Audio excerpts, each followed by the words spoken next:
에스겔서 19장 1절로 14절까지의 말씀입니다.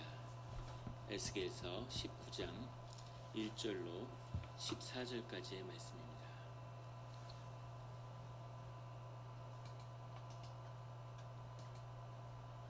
다 같이 한 목소리로 봉독하시겠습니다. 너는 이스라엘 고관들을 위하여 애가를 지어 부르라. 내 어머니는 무엇이냐? 암사자라.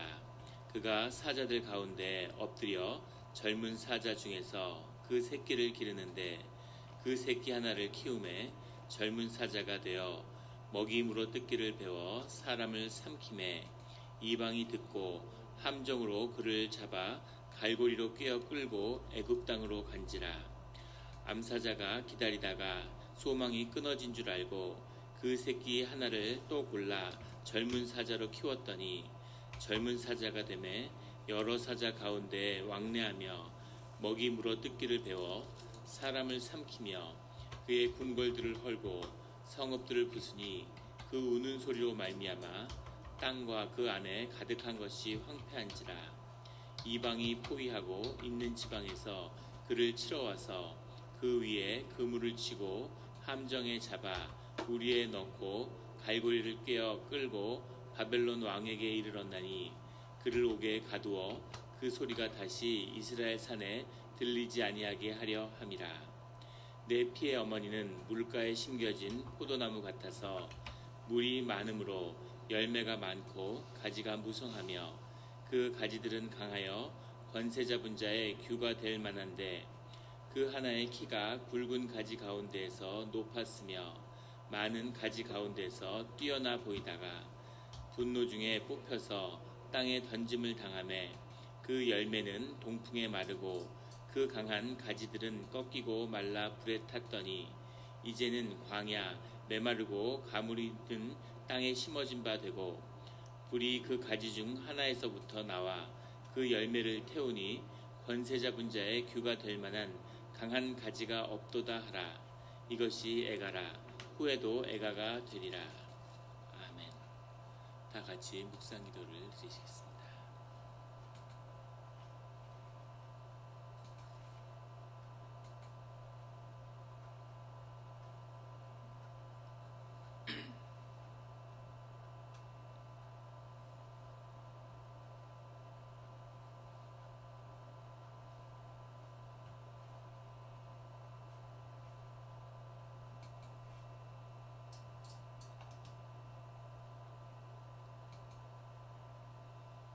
하나님 아버지 감사합니다.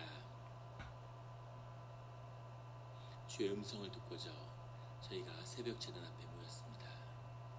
우리 마음의 기도와 우리 마음의 묵상이 주님께 연락되기를 원합니다. 감사드리며 예수 그리스도의 이름으로 기도드렸습니다. 아멘. 오늘 에스겔서 19장 말씀은 이렇게 시작하고 있습니다.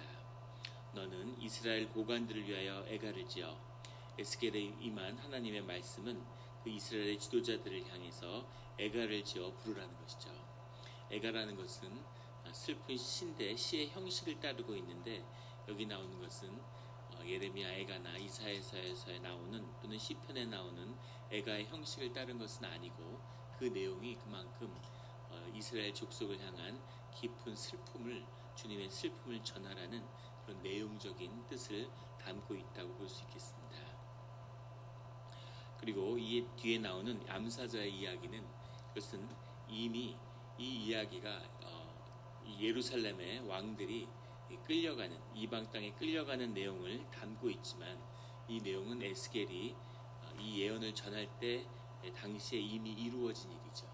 그렇기 때문에 이것은 묵시적인 성격을 가졌다기보다는 비유적인 이미 일어난 일에 대한 하나님이 그 내용을 어떻게 하나님이 받아들이고 계시는지 또 그것을 통해서 무엇을 말씀하는지를 우리가 얻는 그런 비유적인 뜻이 담겨 있다고 보는 것이 더 맞을 것 같습니다. 2절에 부르라 내 어머니는 무엇이냐? 암사자라. 그가 사자들 가운데 엎드려 젊은 사자 중에 그 새끼를 기르는데 이 19장 2절부터 나오는 이야기는 암사자가 두 마리의 새끼를 키워서 그 새끼를 잃어버리는 이야기죠. 이 암사자를 요시야 왕의 부인이었던 하무달이다, 이제 이렇게 해석하는 사람들이 있습니다. 그 이유는 이 하무달이 요시야의 왕인데, 요시야 왕은 자기의 아들 중에서 여호아하스, 여호아김, 그리고 마지막 왕이었던 시드기야까지 3명의 아들이 모두 왕이 되었죠. 그런데 그 왕 중에 셋이 다 이제 비극적인 그 최후를 맞는 그런 아픔이 있었기 때문에 그 요시야 왕의 부인 하무달로 이해하는데 그렇게도 뭐 볼 수도 있겠죠. 하지만 더 큰 뜻에서는 이 암사자라고 하는 건 유대의 민족을 보는 것이 맞다고 보여집니다. 왜냐하면 왕이라고 하는 사자가 백수의 왕이죠. 존귀함을 받고 모든 무리 중에 왕으로 추앙받기 때문에, 그리고 암사자라는 것은 자식을 키우는, 그래서 민족의 뜻으로, 유다의 족속, 이스라엘 족속의 뜻으로 또 이해할 수 있겠습니다. 더 크게 보면 그 가장 깊은 곳에 흐르는 이 애가의 마음에는 주님이 자신의 자녀를 잃어버리는, 부모가 사람이 살면서 경험하게 되는 가장 큰 고통이 그 심리학자들에 의하면 자식을 잃는 거라고 그러죠. 자식을 앞세우는 것보다 더 고통스러운 일은 없다고 그래요. 자식을 앞세우는 그런 고통을 경험하는, 가장 깊은 슬픔과 아픔을 경험하는 그 마음이 주님의 마음이라는 것을 전달하는 그 슬픔 이 안에 담겨 있다고도 볼 수 있겠습니다. 그 암사자가 새끼를 키우는데 3절에 그 새끼 하나를 키움에 젊은 사자가 되어 먹이 물어뜯기를 배워 사람을 삼키매.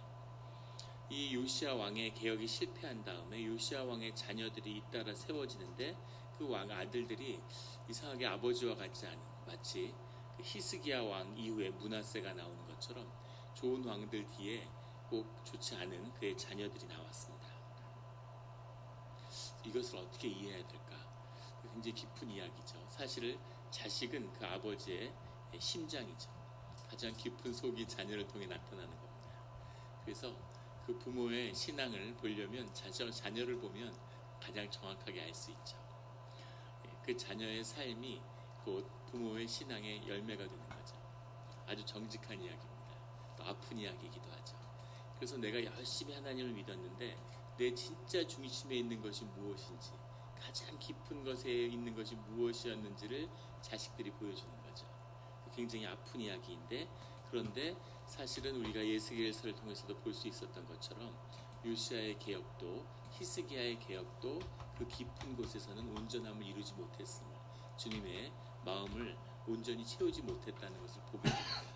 근데 그 가장 아픈 것이 그 자식으로 나타나는 거죠.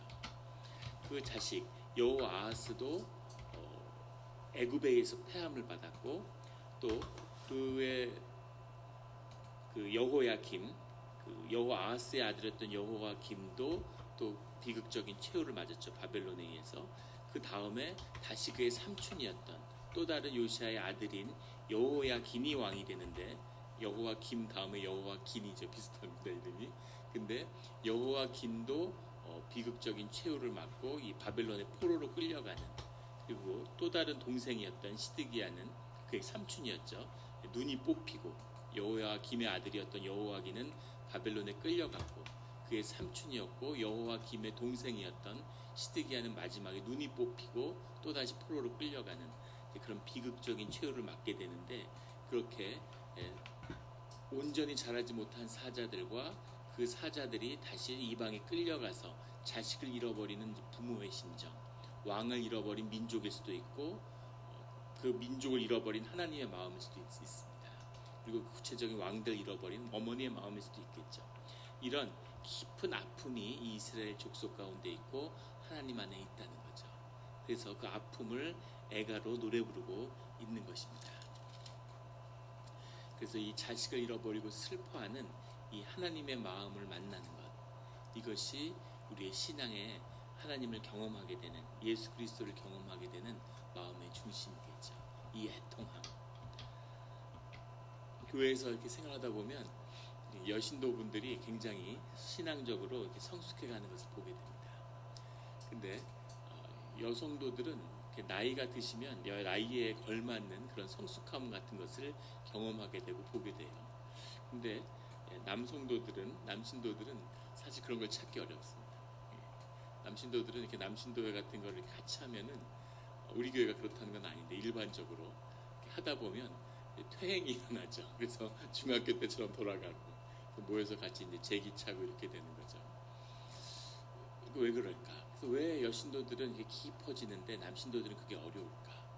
그것은 저의 결론은 그 자녀를 낳은 그 아픔, 자녀를 깊이 온몸이 아파서 자녀를 뱃속에 키우고 낳는 그 체험이 그 영을 열어주는 것이 아닌가 그런 생각이 들었습니다.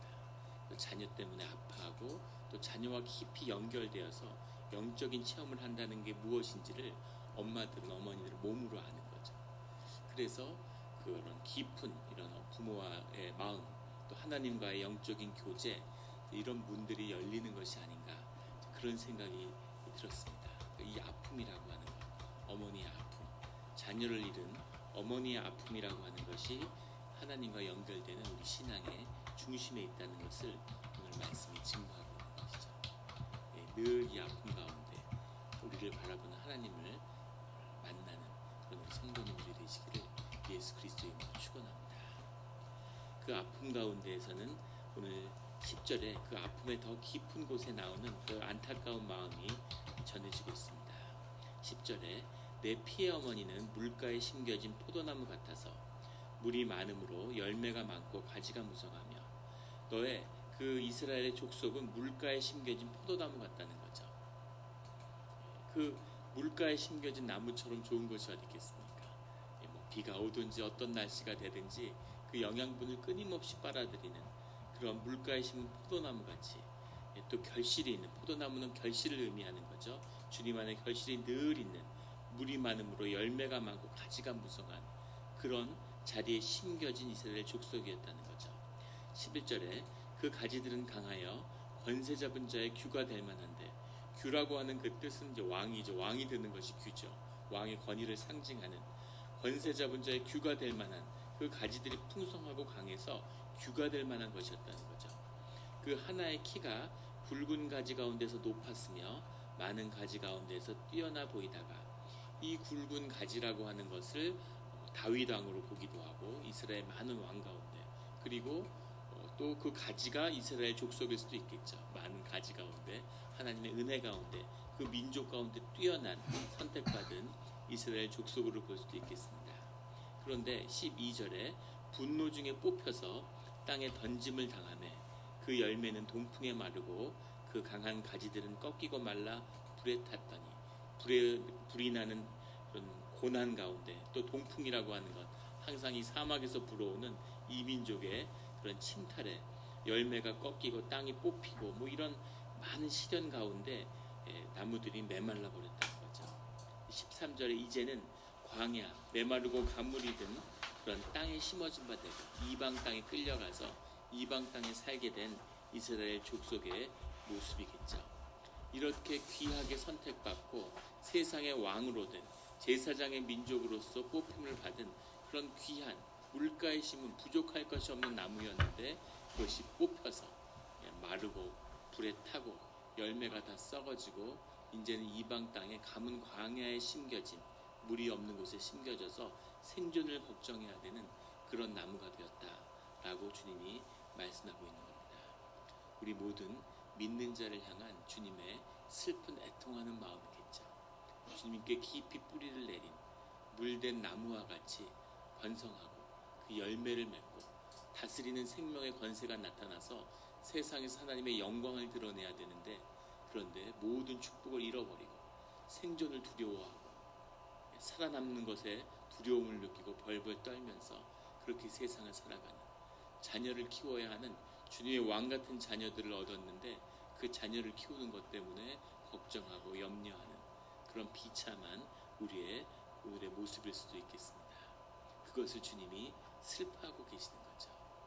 회복이 있어야 되고 주님의 그 심령 가운데 주님으로부터 힘을 얻는 우리 내면의 회복뿐 아니라 하늘의 권세가 우리를 덧입는 그런 일들이 우리 가운데 일어나야 함을 주님이 애통하게 정말 슬프고 안타까운 그 마음을 우리가 느낄 수 있습니다. 우리 그 가지 중에 하나에서부터 나와 그 열매를 태우니 권세 잡은 자의 규가 될 만한 강한 가지가 없도다. 다시 왕으로 세워질 수 있는 다스리는 권세가 나타날 수 있는 그런 가지가 이제 없다는 거죠. 이것이 애가라. 후에도 애가가 되리라. 이것이 이스라엘 족속을 향한 주님의 자녀들 향한 하나님의 그 슬픔을 노래하는 애가라는 거죠. 그리고 후에도 지금도 그렇지만 앞으로도 이것이 슬픔의 노래가 될 거라고 주님이 말씀하고 계십니다. 주님의 계속된 말씀. 그 여호야김 왕은 예레미야가 준 하나님의 말씀을 불에 태웠죠. 어떻게 그럴 수가 있을까? 이건 사람이 할 수 있는 일이 아니죠. 하나님의 말씀으로 증거된 말씀을 전했는데 그것을 불에 태워버린, 자기 마음에 들지 않고 지금 애굽한테 붙어야 되느냐, 아수르한테 붙어야 되느냐, 바벨론한테 붙어야 되느냐, 이걸 가지고 풍전등화해서 고민하고 있는데, 근데 예레미야 선지자가 와서 하나님께 의지해야 되고 하나님이 살 길을 여신다. 그러니까 열받아서 아마 태워버렸겠죠. 화도 나고 이런 허무맹랑한 소리 나고 일생에 도움이 안 되는구나. 현실이 보이지 않냐? 이 엄혹한 현실이 보이지 않냐? 그런데 그 현실을 뚫고 살아나갈 수 있는 실제적인 실제의 삶, 우리의 삶을 규정하고 우리 삶을 움직이는 실제는 하나님의 은혜고 하나님이 주시는 그런 사랑이고 하나님이 주시는 힘이라고 하는 것을 이제 모든 것이 망하고 노예가 된 민족이 깨달아 알게 되는 거죠. 이런 지혜를 깨달아 아는 우리와 영락교회와 한국교회와 한국민족이 또 미국이 될 수 있기를 주의 이름으로 축원합니다. 기도드리겠습니다.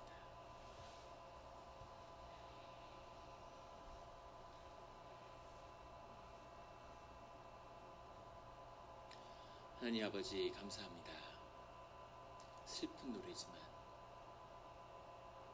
그 노래 안에서 우리를 향한 하나님의 애통한 사랑을 느낄 수 있어서 감사합니다.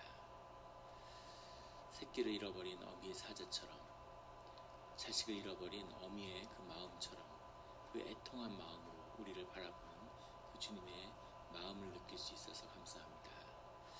누군가 우리를 위해서, 나를 위해서 애통해하고 울어줄 수 있다는 것에 위로를 받는 그런 오늘 우리의 모습입니다.